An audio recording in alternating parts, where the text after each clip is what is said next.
አሜሪካ ለመጨረሻው ቀን ብላ የሰራችው የቦይንጉ ኢፎርቢ ናይት ዋች እንግዲህ ሰሞኑን በካሊፎርኒያ ሰማዮች ላይ የበረረ ታይቷል። ይሄ ነገር ደግሞ ብዙ ሰዎችን ግራ አጋብቷል። ምክንያቱም አውሮፕላኑ የተሰራው ፐርፐዝሊ ለኒውክለር ጦርነት ቀን ተብሎ ነው።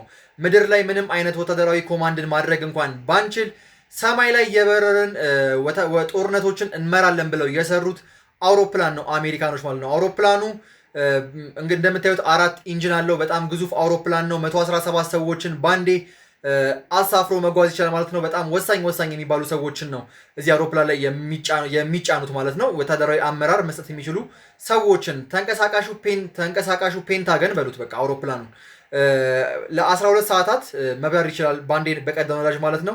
በተጨማሪም ደግሞ አየር ላይ ነዳጅ እየቀዳ ለአንድ ሳምንት እና ከዛ በላይ መብረር የሚችል ፐርፎርማንስ አለው።